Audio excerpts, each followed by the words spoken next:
The warning lights on the bridge of the patrol ship Vigilant turned red without any warning.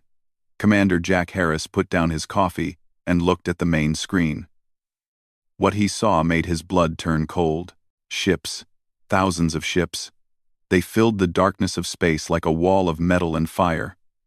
Each one was bigger than anything humanity had ever built. They moved together in perfect formation, blocking out the distant stars behind them.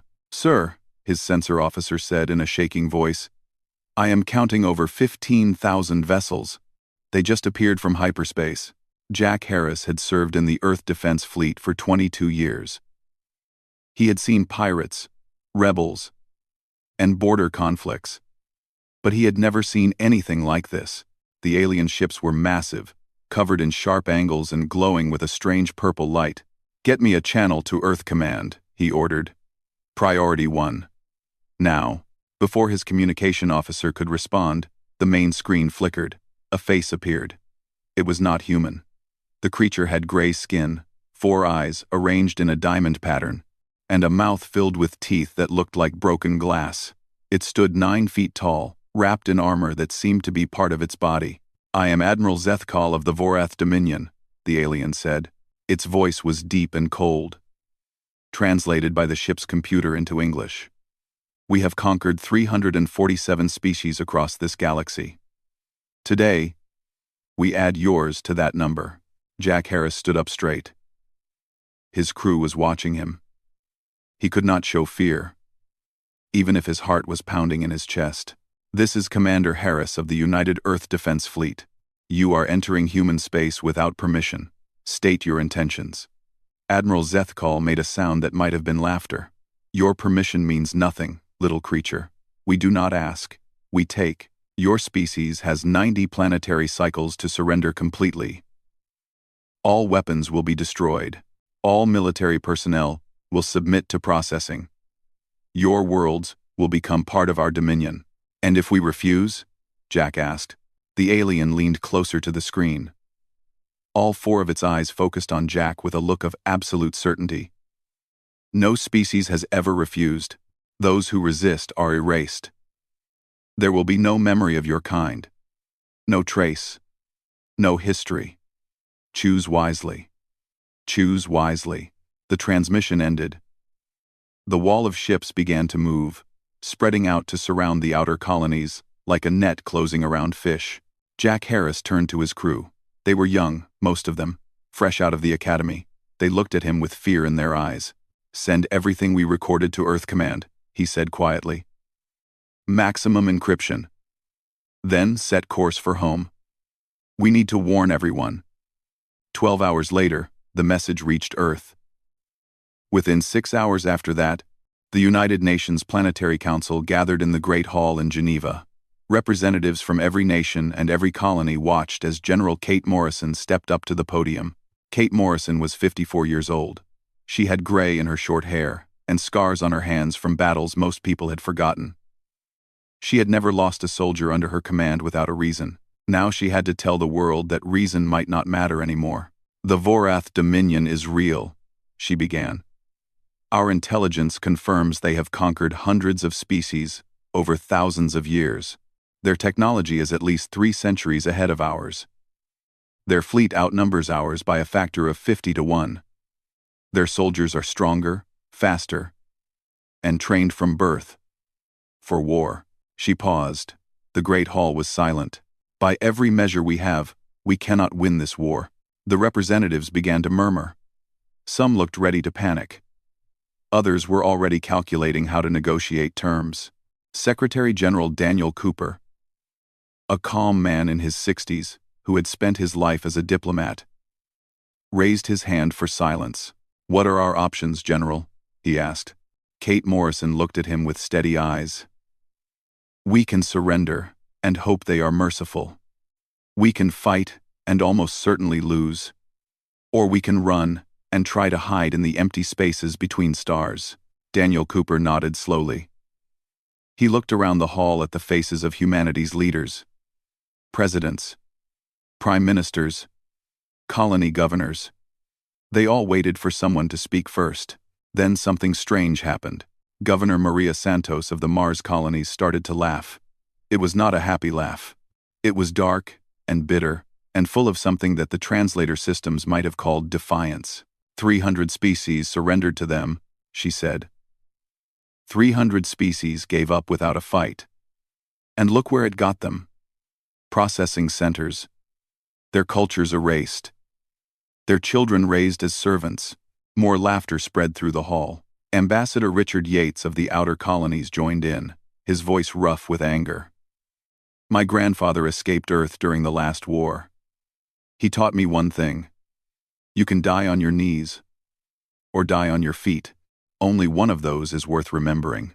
One by one, the representatives began to stand. Some were still laughing that dark, defiant laugh. Others had tears in their eyes. But they all stood.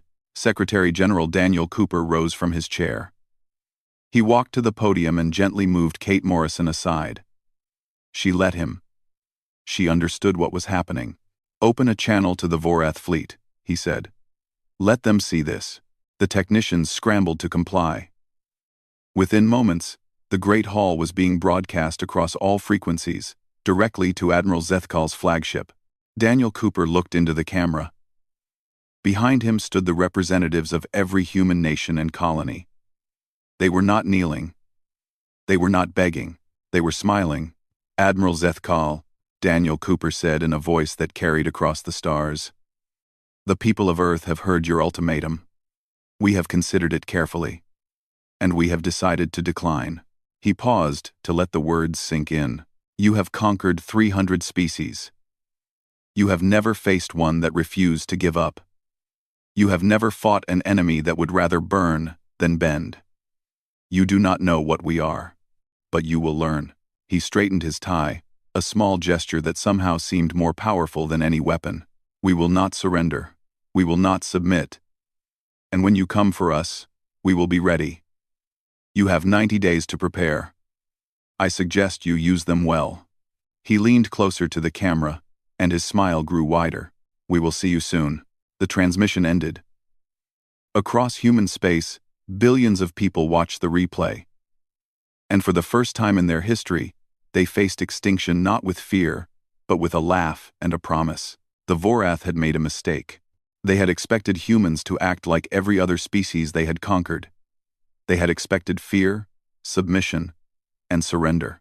They did not understand that humans were different. They did not understand that humans had crawled out of caves, survived ice ages, built empires, and torn them down again. They did not understand that the one thing humans refused to do was give up. Admiral Zethkal watched the transmission in his command chamber. His officers waited for his response. For a long moment, he said nothing. They laughed. One of his advisors said, confused. Why did they laugh? Admiral Zethkal turned away from the screen. Because they are fools. In 90 days, they will learn what that laughter costs. But deep in his ancient heart, something stirred. A feeling he had not experienced in centuries of conquest. It felt almost like doubt. The news spread across human space like fire through dry grass. Every screen, every radio, every communication device carried the same message. Humanity had refused to surrender. The war was coming. On Mars, Chief Engineer Ben Santos stood in the massive shipyards carved into the side of Olympus Mons. Around him, thousands of workers swarmed over half-finished vessels. They had been building cargo ships and passenger liners. Now they were building weapons. Tear out the passenger compartments, Ben ordered. We need room for missile batteries. Every ship that can fly is now a warship. His assistant, a young woman named Julie Park, looked at the plans on her tablet. Sir, these ships were never designed for combat. They do not have proper armor or shields. Ben Santos wiped the grease from his hands and looked at her with tired eyes. Then we will add armor. We will add shields. And if we cannot add enough, then we will make sure each ship takes 10 of theirs with it when it dies. Julie Park nodded. She understood. They all understood. This was not about winning anymore. This was about making the enemy pay for every inch of space they took. On Luna, In the deep underground laboratories of Armstrong Base, Dr. Megan Park worked on a different kind of weapon. Her team had captured pieces of Vorath technology from the ships that had scanned human space. Now they were trying to understand it. Their shields operate on a frequency we have never seen before, she told her team.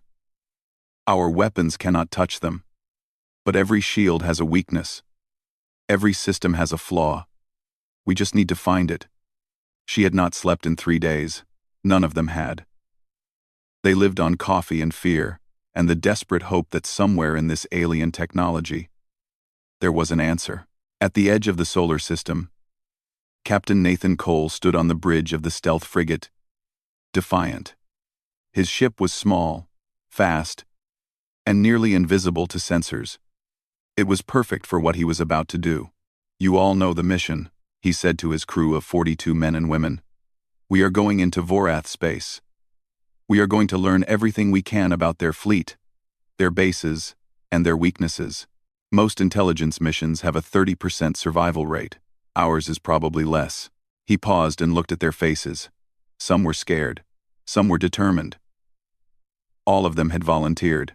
If anyone wants to leave, now is the time. No shame, no questions. Nobody moved. Nathan Cole allowed himself a small smile. Then let us go hunting. The Defiant slipped into hyperspace and vanished from human sensors. They would not be heard from for months. Back on Earth, retired Admiral Greg Howard sat in his small apartment in San Diego, watching the news. He was 73 years old, with white hair and a bad knee from an old injury. He had fought in 3 wars and won all of them. He had hoped his fighting days were over. The phone rang. He answered it. Admiral Howard, said the voice of Secretary General Cooper. We need you. Greg Howard looked out his window at the Pacific Ocean. The sun was setting, painting the water gold and red. He wondered how many more sunsets he would see. I will be there tomorrow, he said. Within a week, he was standing in the war room beneath the Alps, looking at tactical displays that made his blood run cold. The Vorath fleet was spreading through human space like a disease. Their ships blockaded every major colony. Their soldiers prepared for invasion. We are outgunned, General Morrison said. Outmanned. Outmatched in every way. Admiral Howard studied the displays with old, sharp eyes. He saw the Vorath formations, their patrol patterns, their supply lines. And slowly, a smile crossed his weathered face. They are arrogant, he said quietly.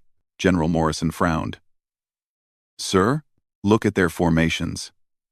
Perfect. Textbook. They have never lost. So they never had to adapt. They do not expect us to fight back.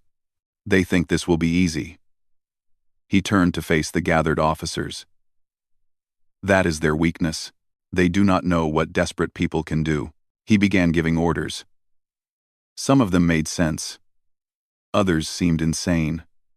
But everyone followed them because Greg Howard had never lost a battle. And if anyone could find a way to win this war, it was him. On the colony world of New Portland, Commander Lisa Chen received her orders. She was to prepare the planet for invasion. Not to hold it. Not to win. Just to make the Vorath bleed. She gathered the colonists in the main square of the capital city. Farmers, miners, teachers, doctors. Regular people who had never held a weapon in their lives. The Vorath are coming, she told them. The fleet cannot stop them. We cannot stop them. But we can hurt them. We can make every street a death trap. Every building a fortress. Every inch of ground cost them soldiers they cannot replace. An old farmer named Pete Riley raised his hand. What are you asking us to do? Lisa Chen looked at him with respect. I am asking you to fight.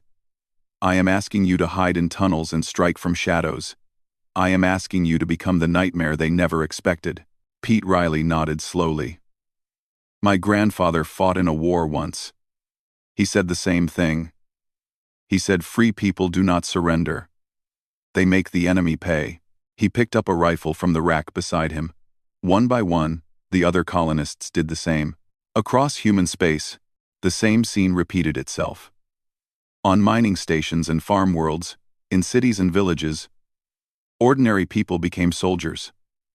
They did not have training. They did not have advanced weapons, but they had something the Vorath had never faced. They had the will to fight until the last breath. Lieutenant Amy Reyes, second in command of the Defiant, sent encrypted messages to human sympathizers in alien trading posts. The Vorath were not loved. The species they had conquered hated them, and some of those species were willing to share information with anyone who might hurt their masters. The Vorath communication network is centralized, she reported in one message. All their commands flow through a single system on their homeworld. If that system falls, their fleet loses coordination. It was a small piece of information, but it would prove to be the most important discovery of the war. The 90 days passed quickly. The Vorath waited for surrender. They sent messages demanding compliance. They threatened destruction. They promised mercy for those who submitted early. Humanity did not respond. They were too busy preparing. On the last day before the deadline, Admiral Zethkal broadcast one final ultimatum. Your time has ended. Surrender now, or face annihilation. This is your last chance. Secretary General Cooper appeared on every screen in human space. He looked tired but unbroken. Behind him, the flag of United Earth hung on the wall. Admiral Zethkal, he said, 90 days ago, we told you our answer. It has not changed. We will not surrender. We will not submit. And we will not go quietly into the night. He leaned forward, his eyes burning with something that looked almost like joy. You wanted war, now you have it. May God have mercy on your souls, because we will not. The transmission ended. The countdown reached 0, and across human space, the guns began to fire. The war for humanity's survival had begun. The Vorath expected it to be short. They expected easy victory. They were wrong. The first Vorath ships entered the atmosphere of New Portland on a cold Tuesday morning. Commander Lisa Chen watched them descend through her binoculars from a hidden bunker 2 miles outside the capital city. There were hundreds of them, dark shapes against the gray sky, carrying thousands of soldiers. Remember the plan, she said into her radio. Let them land. Let them spread out. Then we hit them. The Vorath landing forces touched down in the main square. They expected resistance. They expected a fight at the landing zone. Instead, they found empty streets and silent buildings. The colonists had vanished like ghosts. Admiral Zethkal watched the landing from his flagship in orbit. His tactical officer reported the strange situation with confusion. There is no resistance, Admiral. The city appears abandoned. Zethkal narrowed his 4 eyes. They are hiding. Send the ground forces to search every building. Flush them out. The Vorath soldiers moved through the empty streets in perfect formation. They were 9 feet tall, covered in natural armor, armed with weapons that could melt stone. Each one had been bred for war since birth. They feared nothing. They should have been afraid. The first explosion came from a bakery on Main Street. A Vorath squad had entered to search for hiding civilians. They found instead 2,000 pounds of mining explosives wired to a pressure sensor on the floor. The blast killed 40 soldiers instantly. Before the smoke cleared, gunfire erupted from every direction. Humans appeared in windows, on rooftops, from sewers and basements. They fired their weapons and then disappeared again before the Vorath could respond. Contact, a Vorath commander shouted into his radio. We are under attack from all directions. Requesting support, but support could not help. The streets had been mined. The buildings had been rigged to collapse. Every corner hid a trap. The perfect formations that had conquered 300 species became death traps as humans struck from shadows and vanished into tunnels. Pete Riley, the old farmer who had picked up a rifle in the town square, led a group of 20 colonists through the underground passages. They carried homemade bombs and hunting rifles. They were not soldiers, but they knew this land. They had built this city, and they were very, very angry. Wait for the signal, Pete whispered. Above them, through a grate in the street, they could see a Vorath tank moving slowly down the road. It was massive, bristling with weapons, seemingly unstoppable. The signal came. A A flare shot into the sky. Pete and his people burst from the tunnels. They threw their bombs at the tank's treads, crippling it. Then they climbed onto the hull and poured acid into the ventilation system. The Vorath crew inside died, choking on fumes. By the time reinforcements arrived, the farmers had disappeared back into the earth. The Battle of New Portland lasted 18 days. The Vorath threw more and more soldiers at the colony. They bombed buildings. They burned fields. They killed anyone they caught, but they could not kill what they could not find. The humans were everywhere and nowhere. They attacked at night. They sabotaged equipment. They poisoned water supplies. They made every step forward cost blood. On the 15th day, Commander Lisa Chen received a message from Admiral Howard. Evacuation ships are in position. Get your people out. She gathered the survivors in the deepest tunnels. There were fewer than when they started. Many had died. Many more were wounded. But they had done what they set out to do. We are leaving, she told them. We hurt them. We made them pay. Now we live to fight another day. And I too money. To recomparent. To we complete decided other way. The evacuation happened at night, under cover of a massive distraction. Half the remaining fighters launched a suicide attack on the Vorath command post, while the civilians escaped to hidden ships in the asteroid belt. Pete Riley was among those who stayed behind. He knew he was too old and too slow to escape, so he strapped explosives to his chest and walked into the enemy camp. The explosion killed him and 37 Vorath soldiers.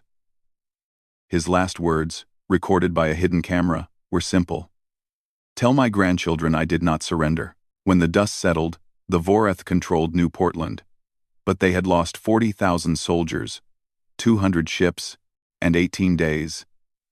And the humans they had come to conquer had simply vanished, ready to fight again somewhere else. Admiral Zethkal stared at the casualty reports in disbelief. In 1,000 years of conquest, no single colony had ever cost so many lives. This is impossible, he said. They are primitives. They should have fallen in ours. His advisor, a scarred veteran named Kethros, spoke carefully. Admiral, perhaps we underestimated them. Zethkal turned on him with fury in his eyes.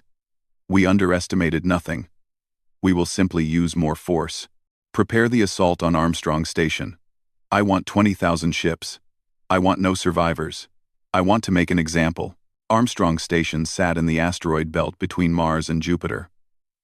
It was humanity's largest industrial hub, producing ships and weapons for the war effort. Its commander was Scott Palmer, a man who had spent 30 years building things in space. When he received word of the coming attack, he called his people together. There were 50,000 workers on the station. Engineers, miners, factory workers. They had families. They had lives. The Vorath are coming, Scott told them. 20,000 ships. We cannot win. Evacuation ships are on their way, but they will not arrive in time to save everyone. He paused, his voice heavy with grief. I am staying.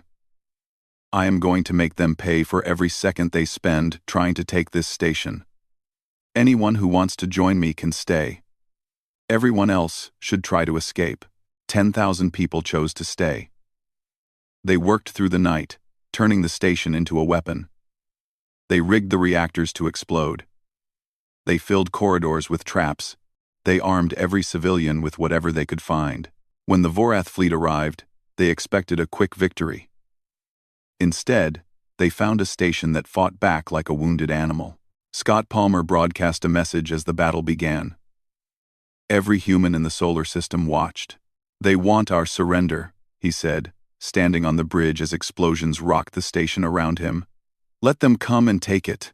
Armstrong Station fell after 3 days of brutal fighting, but it took 400 Vorath ships with it. And before the end, Dr. Megan Park received a transmission from the station's science team. They had cracked the Vorath shield frequency. They had found the weakness. Scott Palmer died when the station's reactor exploded, taking out the Vorath flagship that had tried to capture him alive. His last act was to press the detonation button himself. The Vorath won the battle. But they were beginning to understand something terrible. They were not fighting a war. They were fighting a species that would rather die than submit. A species that turned every defeat into a weapon. A species that laughed at ultimatums and made their enemies pay in blood. Admiral Zethkal looked at the burning remains of Armstrong Station and felt that strange feeling again. The one he had felt when the humans first laughed at his demands. It was not doubt anymore. It was fear, and for the first time in his long life, he wondered if he had made a terrible mistake. 6 months had passed since the war began. By every measure the Vorath used, they were winning. They controlled half of human space. They had destroyed hundreds of human ships. They had conquered a dozen colonies. But Admiral Zethkal could not sleep at night. The numbers haunted him. His fleet had lost over 2,000 ships. His ground forces had suffered 300,000 casualties. His supply lines were stretched so thin that some units had gone weeks without proper equipment. And still the humans would not break. On every conquered world, resistance fighters struck from the shadows. They bombed supply depots. They assassinated officers. They freed prisoners and vanished into the wilderness. No matter how many the Vorath killed, more appeared. "We need more troops," General Kethros reported. "The occupation forces are spread too thin. For every colony we take, we must leave thousands of soldiers behind to maintain control." Zethkal slammed his fist against the table. "Then we will bring more from the homeworld. Admiral, if we strip our home defenses much further, we will be vulnerable." "Vulnerable to what? No enemy has threatened our homeworld in 2,000 years. These humans cannot even defend their own space. How could they possibly reach ours?" Kethros said nothing. But the doubt in his eyes spoke volumes. While the Vorath struggled to hold what they had conquered, humanity was not idle. In the hidden shipyards behind Jupiter, Ben Santos and his engineers worked day and night. They had turned the gas giant into a shield, hiding thousands of ships from Vorath sensors. "The new weapons are ready," he reported to Admiral Howard. "Dr. Park's shield disruptors work. We have installed them on every ship." Admiral Howard nodded slowly. At 73 years old, he felt every one of his years. But his mind was still sharp, still searching for the path to victory. "How many ships do we have?" 4,000 combat-ready vessels. Another 2,000 that can fly but might not survive a real battle. It will have to be enough. The door opened, and Captain Nathan Cole walked in. He looked different than he had 6 months ago. Thinner, harder. He had spent those months behind enemy lines, gathering intelligence and losing friends. "Captain Cole," Admiral Howard said, "I read your report. Tell me about their communication network." Nathan Cole pulled up a holographic display. It showed a map of Vorath space, with lines connecting thousands of ships and stations to a single point. "Everything goes through the quantum nexus on their homeworld," he explained. "Every order, every sensor reading, every tactical update. Their admirals do not think for themselves. They wait for commands from the nexus. If we destroy it, their fleet becomes blind and deaf." General Morrison shook her head. "Their homeworld is 1,000 light years away. We would have to cross through the heart of their empire. It is suicide." "Probably," Admiral Howard agreed, "but it is also our only chance." He stood and walked to the window. Outside, the storms of Jupiter swirled in endless patterns. He had watched those storms many times over the years. They reminded him that even the most powerful forces could be weathered by patience and will. "We cannot win a defensive war," he said. "They have too many ships, too many soldiers. Every day we wait, more of our people die. Every day we defend, we grow weaker. But if we strike at their heart, if we destroy the nexus, their entire war machine falls apart." He turned to face the gathered officers. "I am not going to lie to you. Most of us will not come back. We are asking 4,000 ships to cross an empire and fight a battle at the gates of their homeworld. The odds are terrible." He paused, and a small smile crossed his face. "But the odds were terrible when we refused to surrender. The odds were terrible at New Portland. The odds were terrible at Armstrong Station. And we are still here. The room was silent. Then General Morrison spoke. What do you need from me? Stay here. Defend Earth. If we fail, you will be humanity's last hope. Kate Morrison wanted to argue. She wanted to go with them, to fight alongside them. But she understood. Someone had to survive. Someone had to carry on if the mission failed. I will hold Earth until the stars burn out, she promised. The preparations took 3 weeks. Every ship was loaded with Dr. Park's weapons. Every crew was briefed on the mission. Every pilot knew they were flying into almost certain death. The night before departure, Chaplain Kevin Torres held services that ran for 3 days straight. Soldiers, engineers, pilots, all came to make peace with their gods and their families. They wrote letters that might never be delivered. They recorded messages for children they might never see again. Lieutenant Commander Derek Huang led the fighter squadrons. He was the best pilot in the fleet, with more kills than anyone still alive. His hands did not shake as he climbed into his cockpit for the final time. You scared? His wingman asked. Derek Huang smiled. Terrified. But I would rather die out there than live knowing I did not try. Dr. Megan Park came aboard the command ship personally. She had invented the weapons that gave them a chance. She wanted to see them used. You should stay behind, Admiral Howard told her. You are too valuable to risk. Admiral, I have spent 6 months building tools of war. I need to see if they work.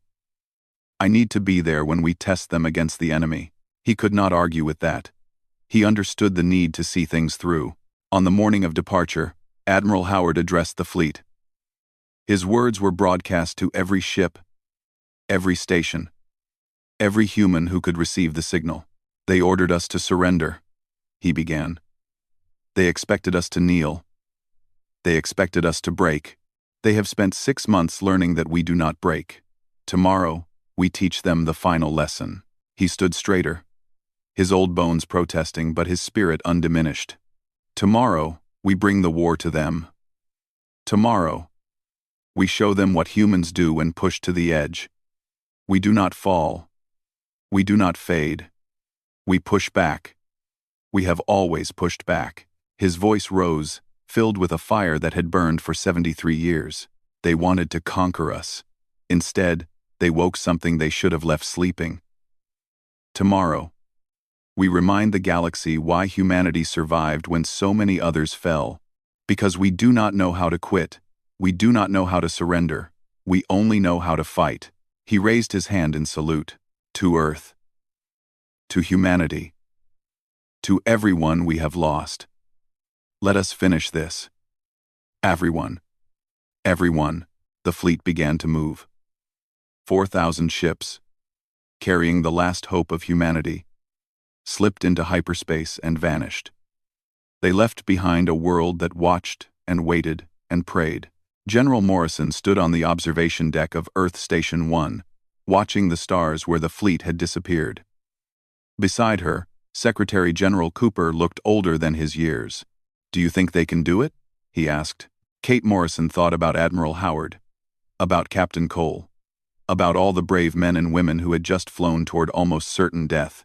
If anyone can, she said, they will. She did not sleep that night. None of them did. They just watched the stars and waited for news. The final battle was coming. And nothing in the galaxy would ever be the same. The human fleet emerged from hyperspace in the heart of Vorath territory. For one long moment, there was silence. Then, the alarms began to scream. Admiral Zethkal was in his quarters when the reports reached him. He did not believe them at first. He could not believe them. No enemy had ever brought war to the Vorath homeworld. It was impossible. It was unthinkable. But the tactical displays did not lie. 4,000 human ships hung in space above his world. Their weapons charging. Their shields glowing with stolen Vorath technology. All ships to defensive positions, he commanded. Launch every fighter. Activate the orbital platforms. Stop them. The Vorath had 6,000 ships defending their home system. They had orbital weapons platforms that could destroy moons. They had millions of soldiers ready to fight. But their main fleet was scattered across human space. Too far away to help, Admiral Howard stood on the bridge of the carrier, relentless. Around him, his crew worked with calm efficiency. They had trained for this moment. They were ready. All ships, this is Admiral Howard. Begin attack pattern Alpha. Fighter squadrons. Clear a path to the quantum nexus. Main fleet. Engage the enemy. And keep them busy. The battle began with fire and fury. Lieutenant Commander Derek Huang led his fighters into the first wave of Vorath defenders. His squadron was outnumbered 10-1. But they had speed and surprise, and something the Vorath did not understand. They had nothing left to lose. Stay tight, Derek ordered. Watch your wingmen. Make every shot count. His fighters tore through the Vorath formation, their weapons enhanced by Dr. Park's technology. Vorath shields that had been impenetrable now flickered and failed. Ships that had seemed invincible began to burn. Derek watched his squadron mates die around him. He watched friends he had known for years explode into fire and silence. But he did not stop. He could not stop. Every second he fought was a second the main fleet got closer to their target. On the Relentless, Commander Jack Harris coordinated the battle from the tactical station. He was the same officer who had received the first Vorath ultimatum. Now he was helping to deliver humanity's response. Enemy flagship is moving to intercept, he reported. Admiral Zethkal is leading the defense personally. Admiral Howard nodded. Good. Keep him focused on us. Captain Cole, begin your run. The stealth frigate Defiant had been hiding among the larger ships, invisible to Vorath sensors. Now it slipped away, moving toward the massive structure that housed the quantum nexus. If they could reach it, if they could destroy it, the Vorath fleet would lose coordination. Their advantage would disappear. Nathan Cole sat in the command chair, his hands steady on the controls. His crew of 42 had shrunk to 31 over the months of their mission. They had lost friends. They had lost hope, but they had never lost their determination. Take us in, he ordered. Slow and quiet. Let the big ships draw their attention. The Defiant crept toward the nexus like a ghost. Behind them, the battle raged in all its terrible glory. The Vorath fought with desperate fury. They knew what would happen if the nexus fell. Their entire civilization depended on that network. Without it, they would be blind, deaf, and helpless. Admiral Zethkal threw everything he had at the human fleet. His ships outnumbered them. His weapons were more powerful, but the humans would not break. They would not retreat. They fought like creatures possessed. And slowly, impossibly, they were winning. Dr. Park's weapons cut through Vorath shields like knives through paper. Human pilots flew with reckless courage, trading their lives for enemy ships. The orbital platforms fell one by one, destroyed by suicide attacks from bombers that never expected to return. General Morrison watched the battle from Earth, receiving updates with an hour's delay. She saw the casualty reports climbing. She saw ships she knew being destroyed. She saw friends dying. But she also saw the Vorath line beginning to crack. They are doing it, she whispered. My God, they are actually doing it. The Defiant reached the nexus. Nathan Cole looked at the massive structure filling his view screen. It was beautiful in a terrible way. A tower of crystal and metal that hummed with the power of 1,000 years of conquest. Arm all weapons, he ordered. Prepare to fire. Captain, his sensor officer reported. Enemy ships are converging on our position. We have maybe 2 minutes. Nathan Cole smiled grimly. Then we better make them count. The Defiant opened fire. Everything it had, every weapon, every torpedo, every ounce of destructive power, poured into the quantum nexus. The structure shuddered. Cracks appeared in its surface. Energy began to leak from its core. A Vorath cruiser appeared behind them, weapons charging. Brace for impact, Nathan ordered. The enemy fire tore through the Defiant's hull. Alarms screamed. Crew members died. But Nathan held the ship steady, continuing to fire, continuing to push. Lieutenant Amy Reyes took manual control of the weapons when the automated systems failed. She fired with tears streaming down her face, watching her friends die around her. "Come on," she whispered. "Come on, come on, come on." The Nexus exploded. The blast was visible from orbit. A pillar of light shot up from the Vorath homeworld, carrying with it the heart of their communication network. Across the galaxy, Vorath ships suddenly went silent. Admirals lost contact with their commanders. Fleets lost coordination. The perfect machine of the Dominion shattered into a million confused pieces. Admiral Zethkal watched the light from his command deck. He felt his connection to the fleet die. He felt the control he had enjoyed for centuries slip away. "No," he whispered. "This cannot be." But it was. Admiral Howard saw the explosion and allowed himself a moment of relief. Then he opened a channel to the Vorath flagship. "Admiral Zethkal. This is Admiral Howard of the United Earth Fleet. Your Nexus is destroyed. Your fleet is broken. You have lost." Zethkal's face appeared on the screen. He looked older than before. "Broken. Defeated. Then finish it," he said. "Destroy our world. Take your revenge. It is what we would do." Admiral Howard was silent for a long moment. He thought about the millions of humans who had died. He thought about New Portland and Armstrong Station. He thought about Pete Riley and Scott Palmer and all the others who had given their lives. He thought about what kind of species humanity wanted to be. "No," he said finally. Zethkal looked confused. "No, we did not come here to destroy you. We came here to end the war. There is a difference." He leaned forward, his old eyes sharp and clear. "You can surrender. You can live. You can rebuild. Under our supervision, we will help you become something better than you were. Or, you can keep fighting and die. The choice is yours." Zethkal stared at him in disbelief. "Why? After everything we did to your people, why would you show mercy?" Admiral Howard smiled sadly. "Because we are human, and we have already won. The war is over. Now it is time to build peace." The Battle of Vorath Prime ended not with destruction, but with surrender. The Vorath Dominion became the Vorath Republic. The species they had conquered began their own rebellions. The galaxy changed forever. The human fleet limped home with less than half the ships they had started with. They were met by crowds that lined the stations and colonies, cheering for heroes who had done the impossible. Admiral Howard retired for good this time. He spent his final years on a beach in San Diego, watching sunsets and writing his memoirs. Captain Cole became an ambassador to the Vorath, building bridges where once there had been only war. Dr. Park won every scientific prize humanity had to offer, and General Morrison served 3 terms as Secretary General, guiding humanity through its first decades as a galactic power. The galaxy learned something that day.